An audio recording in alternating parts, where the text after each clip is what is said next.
ნიკა, გამარჯობა, ნიკა ქავთარაძე, მკვლევარი უსაფრთხოების საკითხების. დიდი მადლობა შენი დროისთვის. ის თემა, რომელიც ავირჩიეთ დღეს სასაუბროთ, უკავშირდება უკრაინას, საკმაოდ ვრცელი საკითხია და ამას აქვს თავისი წინაპირობები.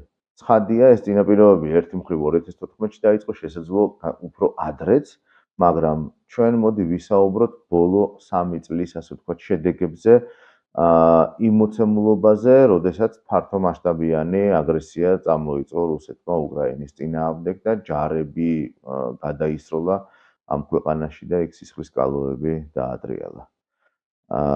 რა მოცემულობაში იმყოფება უკრაინა და რა გავლენას ახდენს და მოახდენს მისი მდგომარეობა საქართველოზე. როგორ აისახება, როგორც შავი ზღვის ქვეყანა, გინდა როგორც ოდესღაც ჩვენი სტრატეგიული პარტნიორი, სამწუხაროდ ეს დღეს სახეზე არ არის, თუმცა ალბათ დადგება დრო, როდესაც აი ამ ურთიერთობების თავიდან აღდგენის საკითხი დღის წესრიგში ისევ მოხდება. რისთვის უნდა ვიყოთ ჩვენ მზად, რა ვისწავლეთ და რა საკითხები არის ისეთი, რომლის გაზიარებაც ჩვენთვისაც ძალიან სასწაულად მნიშვნელოვანია.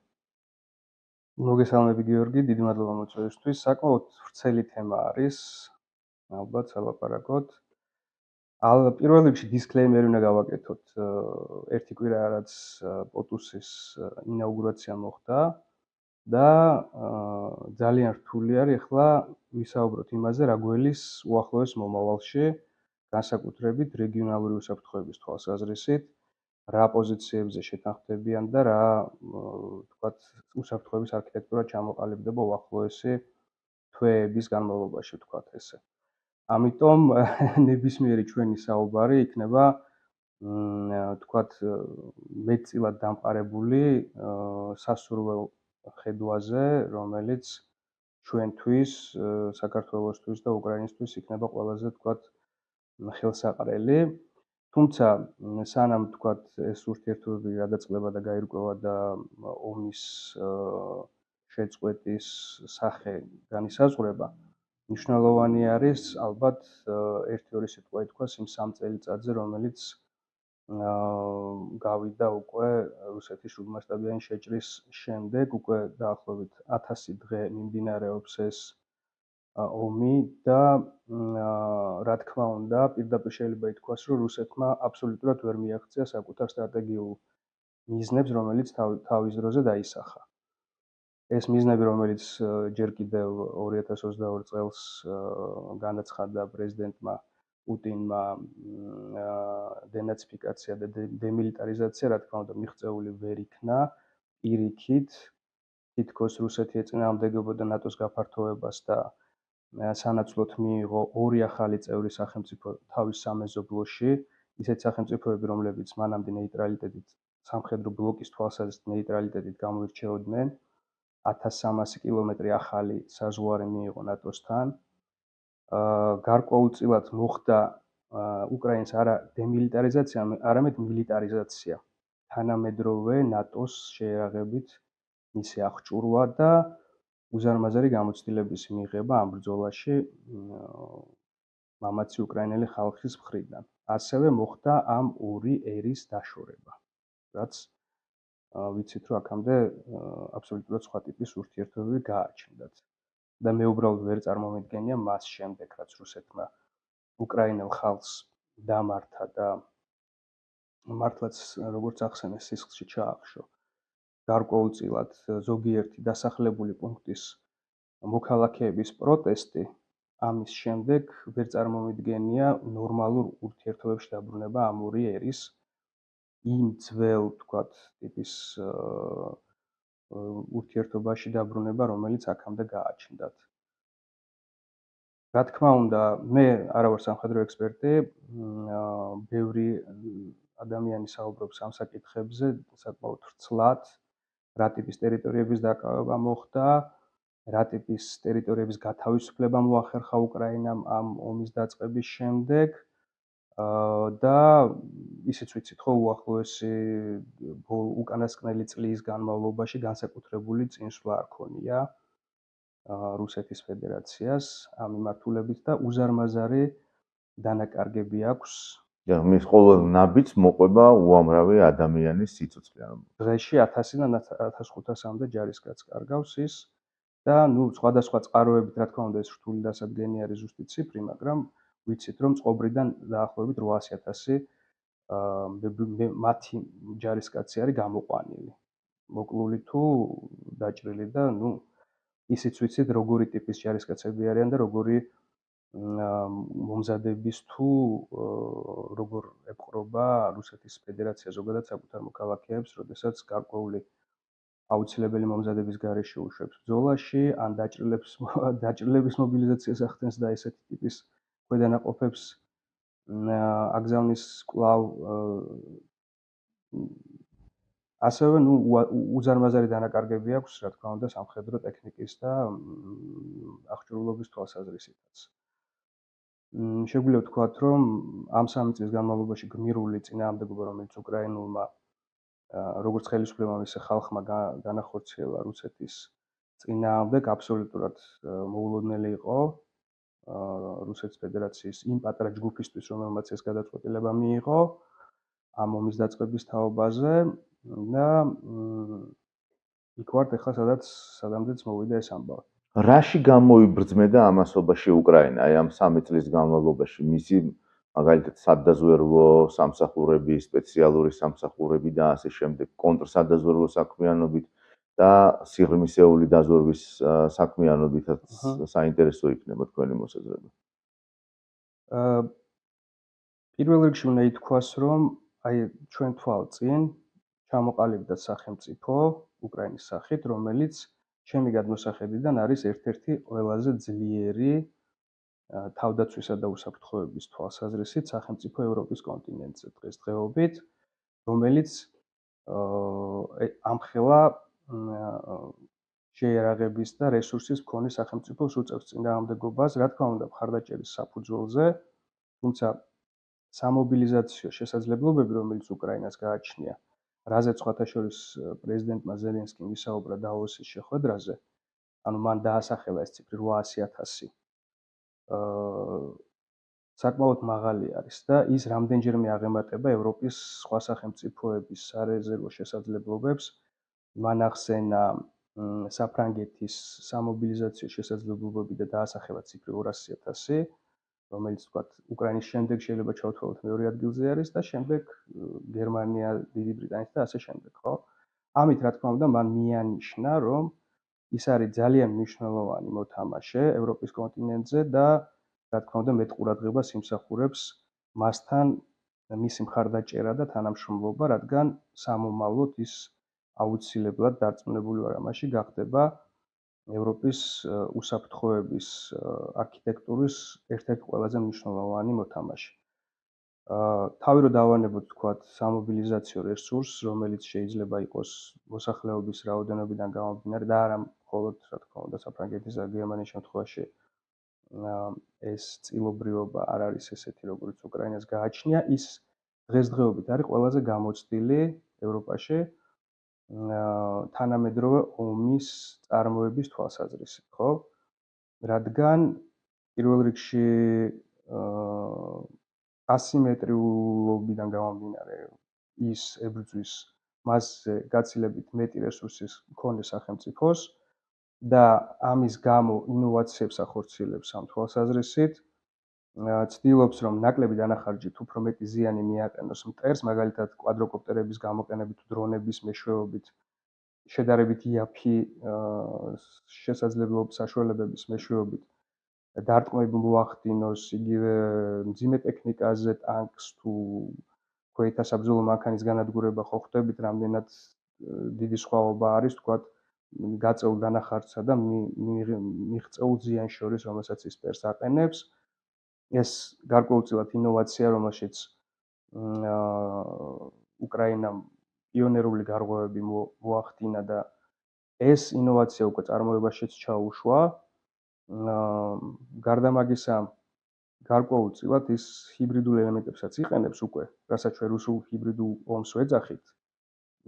უკრაინამაც მოახერხა გადმოეღო ეს და გამოეყენებინა რუსეთის წინააღმდეგ იგივე კიბერ თავდასხმების თვალსაზრისით, ხო? სხვადასხვა წყაროებით, სხვადასხვა რაოდენობის კიბერთავდასხმებზე არის საუბარი, რამდენიმე წყაროში არის 50-ზე მეტი კიბერთავდასხმა მნიშვნელოვანი, რომელმაც მოახერხა არა მარტო სადაზვერვო ინფორმაციის მოპოვება, არამედ ასევე მტრის კრიტიკული ინფრასტრუქტურის შეფერხება, როგორც სამხედრო, ისე არასამხედრო.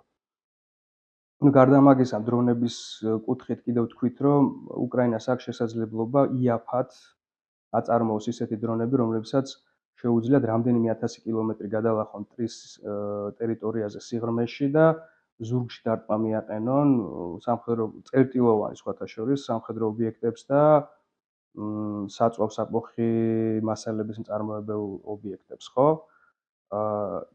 ისე გადალახავენ ამ 1000-ობით კილომეტრს, რომ საჰაერო თავდაცვის შესაძლებლობები ვერ აღმოაჩენენ მათ. ანუ ამ თვალსაზრისით საკმაოდ წინ წაიწია.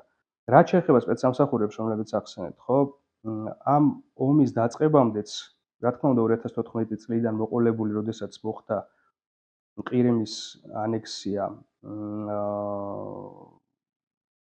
გარკვეულწილად ეს იყო დიდი შეცდომა, ვთქვათ, უკრაინული მხარის სპეცსამსახურებისა, იმიტომ რომ იქ გასროლის გარეშე მოხდა ეს ოპერაცია და სისუსტედ აღმოჩნდა, ალბათ აგენტურული ქსელიც ჩართული იყო ამ პროცესში, ისევე როგორც რუსეთის სპეციალური დანიშნულების ძალები მონაწილეობდნენ ამ პროცესში და მას მერე დაიწყო სახელმწიფო უსაფრთხოების სამსახურის გაძლიერება უკრაინაში და დღეს რა ვითარება გვაქვს, რომ ასევე სხვადასხვა წყაროებით არსებულ ინფორმაციას გაწვდრო დაახლოებით 70 სადაზვერვო ქსელის აღმოჩენა მოახერხა უკრაინამ ბოლო 2 წლის განმავლობაში. ესეთი ინფორმაცია არსებობს და 1500 ადამიანზე მეტის დაკავება განხორციელდა ძირითადად სახელმწიფო ღალატის, უпростоრად სადაზვერვო ინფორმაციის მტრისთვის გადაცემის ბრალდებით სხვადასხვა ტიპის მუხლების მიხედვით, ხო? ეს საკმაოდ დიდი ციფრი არის რა. გარდა მაგისა, რომ თქვათ კონტრსადაზვერვო საქმიანობა ესე წარმატებულად მიმდინარეობს და რაც რა თქმა უნდა ამ ომის შედეგებზეც აისახება, ისინი სადაზვერვო საქმიანობასაც საკმაოდ მნიშვნელოვანს აწარმოებენ. ევროპის კონტინენტს თავი დავანებოთ, ანუ სადაზვერვო საქმიანობა როგორც ვთქვათ რუსეთის წინააღმდეგ რუსეთის ტერიტორიაზე, რა თქმა უნდა, ხორციელდება მასშტაბურად, ასევე გვაქვს ინფორმაცია, რომ ისინი ახორციელებენ სადაზვერვო ოპერაციებს სხვა კონტინენტებზეც, აფრიკაში, აზიაში. მაგალითად, ახლო აღმოსავლეთში ვიცით, რომ ამერიკის გაჟონილი მასალების საფუძველზე არის ესეთი ინფორმაცია, რომ ისინი სირიაში ამზადებდნენ გარკვეულ ოპერაციას რუსეთის საჯარისო დანაყოფების წინააღმდეგ და ვაგნერის დაჯგუფების წინააღმდეგ, სადაც თქვათ ქურთებთან ერთად თანამშრომლობის საფუძველზე უნდათ მათთვის ზიანი მიაყენებინათ, არა მარტო სირიაში, არამედ გოლანის სიმაღლეებზეც კი რაღაც მათი აქტივობა ფიქსირდებოდა.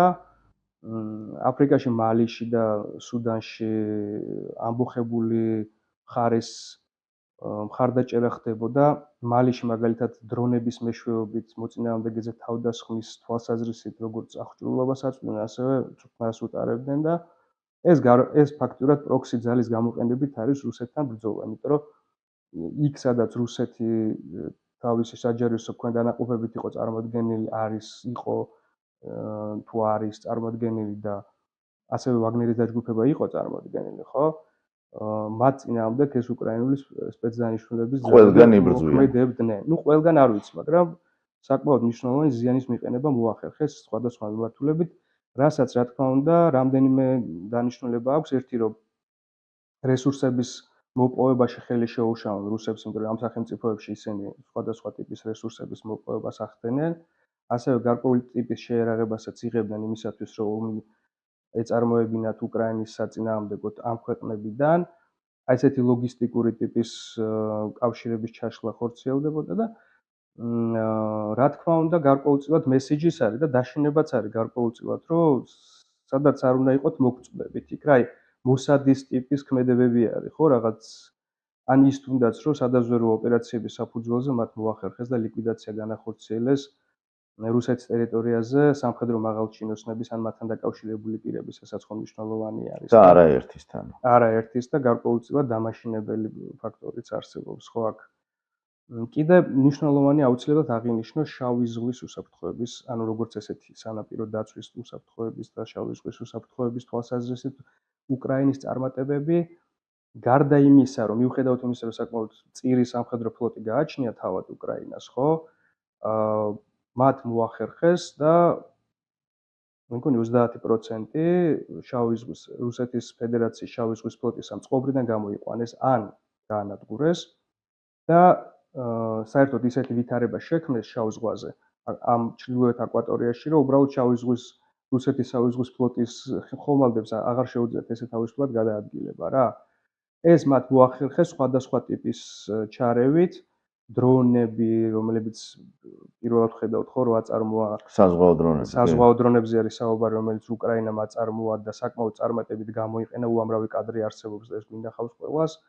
როგორ ახორციელებდნენ ისევ და ისევ იაფის შესაძლებლობებით საკმაოდ ძვირად ღირებული სამხედრო ტექნიკის წინააღმდეგ ბრძოლა, ხო? ეს რაღაც ასიმეტრიულ პირობებში განხორციელებული საკმაოდ ეფექტური ქმედება არის და ასევე ტორპედოებზე არის საუბარი, რომელიც მან შექმნა და სანაპირო დაცვის სისტემები, артиლერიის გამოყენებით საზღვაო აკვატორიის დაცვა, რამაც ფაქტიურად დომინაცია მოახდინა უკრაინის შავი ზღვის ჩრდილოეთ ნაწილზე და ეს უმნიშვნელოვანესია გარდა იმისა, რომ სამხედრო თვალსაზრისით მნიშვნელოვანი იყო თქვა სანაპიროს დაცვა, ასევე მნიშვნელოვანი იყო სამოქალაქო მიმოსვლის დაცვა, საზღვაო მიმოსვლისა, რომელზეც მნიშვნელოვანი დამოკიდებული უკრაინის ეკონომიკა, ну ექსპორტის გატანის თვალსაზრისით შავი ზღვის გამოყენებით თუ არ ვცდები 10,000-მდე ესეთი სამოქალაქო მიმოსვლა განხორციელდა გასულ წელს და ამის უსაფრთხოება უზრუნველყო იყო სწორედ აი ესეთმა ღონისძიებებმა, რომელიც უკრაინამ განახორციელა. ნიკა, სტრატეგიულ დონეზე მოკავშირეებს რაც შეეხება, აქ გამოიკვეთა ხო, რამდენი არა მხოლოდ შეერთებული შტატები, არამედ მაგალითად იგივე ბრიტანეთი, რომელმაც პირველმა დაიწყო, ასე ვთქვათ, უკრაინის მხარდაჭერა და აი ეს ყველაფერი ჩვენ რა დასკვნების გაკეთების შესაძლებლობას გვაძლევს, რა გაკვეთილს ვიღებთ, ან რა უნდა მივიღოთ, ეს რაზე უნდა ვიმსჯელოთ, რაზე უნდა ვიფიქროთ. ის შეთანხმება, რომელიც დიდ ბრიტანეთსა და უკრაინას შორის დაიდო 16 იანვარს ამ წლის სახელწოდებით 100 წლიანი პარტნიორობა, ხო, ძალიან მნიშვნელოვანი განაცხადი არის ჩემი აზრით. რა თქმა უნდა, უკრაინას ბევრი პარტნიორი ყავს ამ პროცესში, ამ ომში და უზარმაზარი დახმარებების მიმღები არის. მაგრამ აი უბრალოდ აი ამ შეთანხმებაზე რომ ოდნავ გავამახვილოთ ყურადღება, ის არის გრძელვადიანი კი არა, ფაქტიურად უვადო შეთანხმება არის, მოდი ესე ვთქვათ, სადაც კაფიოთ არის გაწერილი დიდი ბრიტანეთის სურვილიც და მზაობაც იმისათვის, რომ ბოლომდე დაუდგეს, ვთქვათ, უკრაინას გვერდზე არა მარტო სამხედრო და უსაფრთხოების უზრუნველყოფის თვალსაზრისით, არამედ სხვა ჰუმანიტარული საკითხების მოსაგვარებლად, მაგრამ სამხედრო საკითხებზე რომ გავამახვილოთ ყურადღება, მაგალითად ამ წელს 2025 წლის განმავლობაში უკრაინა 4.5 მილიარდ ფუნტი სტერლინგს მიიღებს დახმარების სახით, საიდანაც 3 მილიარდი იქნება სუფთად სამხედრო დახმარების თვალსაზრისით განხორციელებული. სამხედრო დახმარებაში არ იგულისხმება მარტო შეიარაღების მიწოდება, არამედ საერთო ერთობლივი საწარმოების შექმნა და ერთობლივად შეიარაღების წარმოება არის, რომელიც განსაკუთრებით არის მორგებული უკრაინის საჭიროებებს. ხო, მაგალითისთვის საჰაერო თავდაცვის საშუალება ძალიან მობილური ეს პატარა კონტეინერის ზომის საჰაერო თავდაცვის საშუალება შექმნეს ბრიტანელებმა, დანიელების მხარდაჭერით, ასევე ფინანსური მხარდაჭერით, რომლებიც უკვე გაიტესტა და ალბათ 15 ერთეული გადაეცემა, ალბათ წარმოების ვადებზე არის აქ დამოკიდებული უკრაინას და უზრუნველყოფს სტრატეგიული ობიექტების თავდაცვას, თქვა და მობილური არის საკმაოდ რა ადვილად გადასაადგილებელი იქნება სხვადასხვა მიმართულებით. ასევე გვახსოვს ხო, რომ უკრაინა შეიძლება ბრიტანეთი ისეთი დიდი მხარდამჭერი არ არის უკრაინის, როგორც ამერიკის შეერთებული შტატები არის, ხო? მაგრამ გვახსოვს, რომ ბრიტანეთი იყო ყველაზე გაბედული უკრაინის მხარდამჭერაში. პირველი ტანკების მიწოდება მან გადაწყვიტა და ამის ვთქვათ, ეს გახდა რაღაც გარკვეულწილად საფუძველი, რომ მერე ამერიკის შეერთებული შტატები და ევროპის სხვა სახელმწიფოები ჩამდგარიყონ ამ რიგში, ასევე ფრთოსანი რაკეტების მიწოდება, ხო? ძალიან მნიშვნელოვანია მოკლედ ეს პარტნიორობა და ასევე მნიშვნელოვანია იმ თვალსაზრისით, რომ დღეს მაგალითად მართალია უკვე ზელენსკიმ გააკეთა განცხადება, რომ ამერიკის შეერთებულ შტატებს არ შეუწყვეტია მისი მხარდაჭერა მიუხედავად ზოგადად მსოფლიოს მხარდაჭერების შეჩერებისა 90 დღით გადახედვის, ასე ვთქვათ, როგორც ხვდებით და ამას პრეზიდენტი თავად ამბობს, რომ უკრაინის მხარდაჭერა არ შეჩერებულა, რაზეც ვთქვათ 40%-ით არის დამოკიდებული ვთქვათ უკრაინა. მაინც არის კითხვის ნიშნები ამერიკის შეერთებული შტატების მიმართ, როგორ გაგრძელდება ეს პროცესი, ხო? ასეთივე კითხვის ნიშნები არის გერმანიის მიმართ, ხო? ვიცით, რომ გერმანიის კანცლერმა იყო ყმანა დამატებითი დახმარების გამოყოფაზე და გარკვეულწილად ეს ახსნა რაღაც ეკონომიკური საკითხებით საკუთარ სახელმწიფოში. შედარებით სტაბილური არის საფრანგეთი, მაგრამ პოლიტიკური თვალსაზრისით კიდევ უფრო სტაბილური არის დიდი ბრიტანეთი, იმიტომ რომ, ახალი არჩევნები ჩატარდა, საკმაოდ მაღალი წარმომადგენლობა აქვს ამ პარტიას პარლამენტში და შესაბამისად საკმაოდ სტაბილური არის და გარდა ამისა, ესეც ხელშეკრულებას დებს, რომელიც უზრუნველყოფს მაგალითად უახლოეს 5-6 წელიწადში მინიმუმ 3 მილიარდი ფუნტი სტერლინგით უკრაინის მხარდაჭერას სამხედრო თვალსაზრისით და სხვა ჰუმანიტარული დახმარება, რომელიც განხორციელდება ამის ზევით, იქნება სხვათა შორის სიმბოლურად ცეცხლის სახე აქვს, მაგრამ გადაიფარება იმ გაყინული აქტივებით, რომელიც ბრიტანეთს გააჩნია რუსეთის სხვადასხვა წარმომადგენლის თუ არ ვიცი როგორ არის ზუსტად სახელმწიფოების სხვადასხვა აქტორების გაყინული აქტივები, რომელიც ბრიტანეთის ტერიტორიაზე არსებობს, ბრიტანეთის ხელშია. აი, ამიტომ არის მნიშვნელოვანი თქვათ ეს თანამშრომლობა და საზღვაო უსაფრთხოების კუთხითაც ხდება ამ ხელშეკრულებით კიდევ უფრო გააქტიურება თანამშრომლობის და ვიცით ხო, ბრიტანეთი საზღვაო სახელმწიფო არის და თქვათ საუკუნეების განმავლობაში ახორციელებდა საზღვაო უსაფრთხოებას და ძალიან მნიშვნელოვანია მისი ჩართულობა უკრაინის საზღვაო უსაფრთხოების უზრუნველყოფის პროცესში. აქვე ბრიტანეთთან თანამშრომლობს და ამ პროცესში არის ჩართული ნორვეგიაც და ძალიან მნიშვნელოვანი არის. ვიცით რომ ნორვეგია არის ევროკავშირის სახელმწიფო, ნატოს ქვეყანა არის, მაგრამ განსაკუთრებით ბოლო პერიოდში გააქტიურდა უკრაინის მხარდაჭერაში და სხვადასხვა ინფორმაციით 10 წლის განმავლობაში 13 მილიარდ ევროს დახარჯავს ამ მიმართულებით და ასევე როგორც საზღვაო ერთ-ერთი მნიშვნელოვანი სახელმწიფო მისი ჩართულობაც ამ პროცესში მნიშვნელოვანი და რაღაც იკვრება ეს ბალტიისპირეთის თან ნორვეგიაც მოსაზღვრე სახელმწიფო არის რუსეთის. კი ბატონო, საზღვაო თვალსაზრისით და პატარა ნაწილი აქვს სახმელეთო, ასევე ნატოს სახელმწიფო არის და საკმაოდ სერიოზული სადაზვერვო შესაძლებლობები გააჩნია. აქვს ინტერესები ჩრდილოეთ ყინულოვან ოკეანეში ნავთობის მოპოვების. მოკლედ საკმაოდ ისეთი მოწინააღმდეგე სახელმწიფო არის. საქართველოს რო შემოვიყვანოთ ჩვენ დიალოგში, აი საქართველოზე როგორ აისახება ეს ყველაფერი, ან როგორ უნდა აისახოს, ან აი გაკვეთილებზე ვისაუბროთ რა მივიღეთ, ან რა უნდა დავინახოთ. იმიტომ რომ რჩება განცდა რომ არაფერს არ უყურებთ.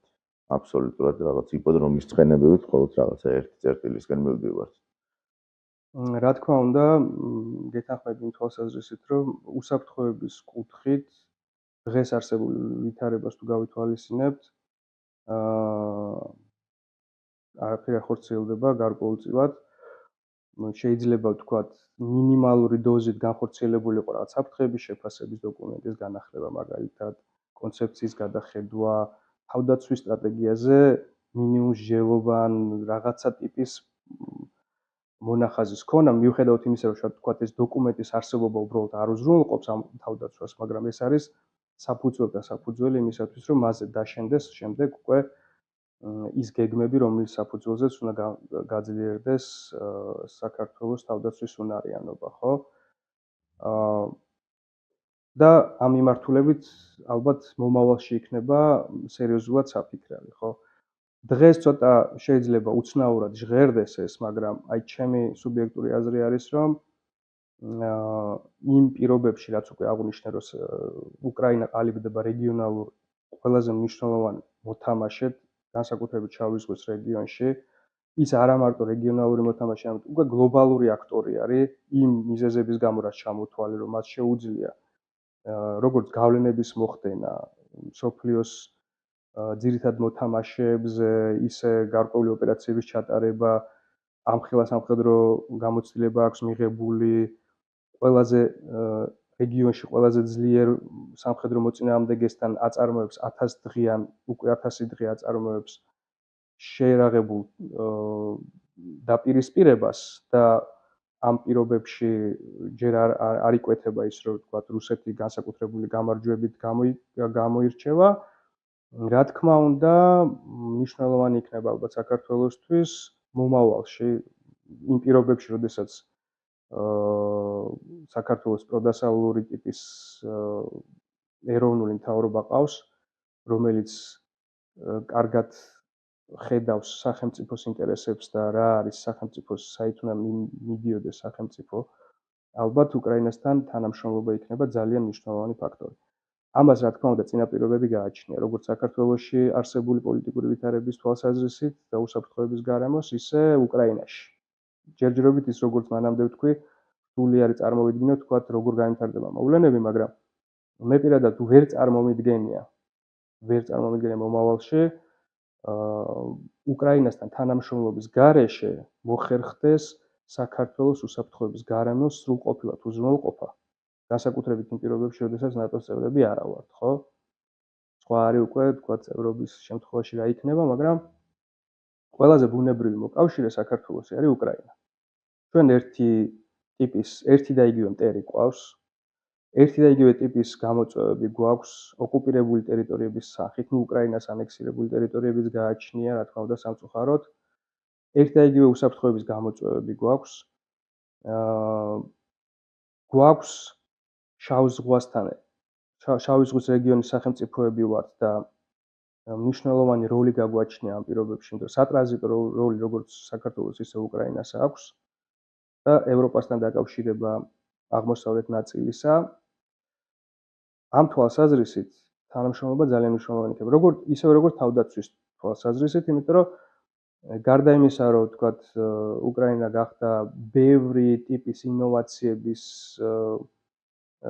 წამომწყები ამ თანამედროვე ტიპის ომში, ის წარმოებელი ხდება ნელ-ნელა და ამ დასავლური მხარდაჭერით მნიშვნელოვანწილად ალბათ მომავალში იქნება უკვე სერიოზული შეერაღების, თანამედროვე შეერაღების მწარმოებელი სახელმწიფო, რომელიც მეტწილად გამოსადეგი იქნება ამ თანამედროვე ტიპის დაპირისპირებაში და გარდა მაგისა არის ნატოს შეერაღების აი რეალურად ცხოვრებაში გამოყენების, სიცოცხლეში გამოყენების მომსწრე და მე მგონი ევროპის სხვა სახელმწიფოებთან შედარებით კიდევ უფრო დიდი გამოცდილება აქვს იმათივე შეერაღების გამოყენებისა, ხო? ამ თვალსაზრისით ჩვენთვის მნიშვნელოვანი იქნება. ამიტომ ეს თანამშრომლობა წარმომიდგენია ჩვენი თავდაცვის უნარიანობის და უსაფრთხოების გაძლიერების თვალსაზრისით ძალიან მნიშვნელოვნად. შეგვიძლია ინფორმაცია გავცვალოთ როგორც თავდაცვის თვალსაზრისით ერთმანეთს სხვადასხვა გამოცდილება გაგვაჩნია, ასევე შეგვიძლია გავცვალოთ ინფორმაცია შეერაღებასთან დაკავშირებით, როგორი უნდა იყოს, ან როგორი ტიპის წარმოებასთან დაკავშირებით ჩვენს გვაქვს გარკვეულწილად შეერაღების წარმოების გარკვეული შესაძლებლობები, მცირე, თუმცა ამის გაფართოება ყოველთვის შესაძლებელი იქნება და უსაფრთხოების თვალსაზრისით მნიშვნელოვანი იქნება ალბათ სპეცსამსახურებს შორის თანამშრომლობა, ჩემი აზრით. იგივე ჩვენი საერთო მტრის წინააღმდეგ მიმართული ღონისძიებების გასატარებლად. რა ეს არ ნიშნავს, რომ ამ სახელმწიფოებმა ერთმანეთში უნდა გაცვალონ რაღაცა სრულიად საიდუმლო ინფორმაცია. აქ არის საუბარი გამოცდილების გაზიარებაზე ან გარკვეული ტიპის ინფორმაციის გაცვლაზე, იმ თვალსაზრისით, რომ ისევ და ისევ მათ აქვთ ძალიან დიდი გამოცდილება, თქვათ, რუსული სადაზვერვო ქსელების აღმოჩენის და დაზვერვაში ჩართული ადამიანების გამოვლენის და არა მარტო გამოვლენის სხვათა შორის, ამ პასუხისგებაში მიცემაც ძალიან მნიშვნელოვანი მომენტი არის. ამ თვალსაზრისით ძალიან მნიშვნელოვანი იქნებოდა ჩვენთვის მათი გამოცდილების გაზიარება რა. ეს ერთობლივი ჩვენი თანამშრომლობა დარწმუნებული ვარ, პოზიტიურ ჭრილში იქნება მიღებული თვითონ დასავლეთის მხრიდან, იმიტომ რომ მაგალითად ჩემი ბრიუსელში მუშაობის პერიოდში ნატოს წარმომადგენლები ყოველთვის გაგვიხილავდნენ საერთო ცოტა უხეში სიტყვა პაკეტში. ერთობლივად გაგვიხილავდნენ ჩვენ უკრაინას და საქართველოს ყოველთვის. ეს 2008 წლიდან მოყოლებული ესე არის, რა თქმა უნდა, სხვადასხვა ტიპის თქვა წარმატებები გაგვაჩნდა ამ გზაზე, მაგრამ ნუ ეხლა აღარ ვსაუბრობ საქართველოს რა მდგომარეობაში იმყოფება ნატოს სამმართველობაში და თქვა უკრაინა რამდენად წინ არის ამ თვალსაზრისით, თუმცა და აღარა ვართ უკვე ამ ჭრილში განხილულები, სამწუხაროდ უკვე რეგიონი შეცვალეს მათ ჩვენთან მიმართებაში და რაღაც სამხრეთ კავკასიის ჭრილში უფრო მეტად განვიხილებით, მაგრამ ეს დასაბრუნებელია აუცილებლად იმ კალაპოტში, რაც მანამდე იყო და დარწმუნებული ვარ, თავად უკრაინასაც ექნება საკმაოდ სერიოზული ლობირების შესაძლებლობა ჩვენთან მიმართებაში, თუ ეს ურთიერთობები დაალაგდება და ეს თანამშრომლობა შედგება. რისი გამოცდილებაც გვაქვს, საკმაოდ მნიშვნელოვანი და არც ადამიანურ ურთიერთობებზე პრობლემა ჩვენ არ გაგვაჩნია და ის ქართველი მებრძოლები, რომლებიც უკრაინის სუვერენიტეტის დამოუკიდებლობისთვის იბრძვიან რუსეთის წინააღმდეგ, პირველ ადგილზე არიან უცხოელ, ვთქვათ, მებრძოლებს შორის. უკრაინელების შემდეგ, რაოდენობითაც და სამწუხაროდ მსხვერპლითაც. რა თქმა უნდა, მსხვერპლითაც ძალიან სამწუხარო, თუმცა აი ეს ფაქტორიც, ისევე როგორც უკრაინელები გარკვეული პერიოდის წინ მხარს უჭერდნენ საქართველოს შეერაღებითაც და სოციალური ძალითაც, ანუ ეს თანამშრომლობა ძალიან ესე ნათლად წარმომიდგენია იმ წინაპირობების გათვალისწინებით, რაც მანამდე დავასახელე. კეთილი ნიკა, დიდი მადლობა.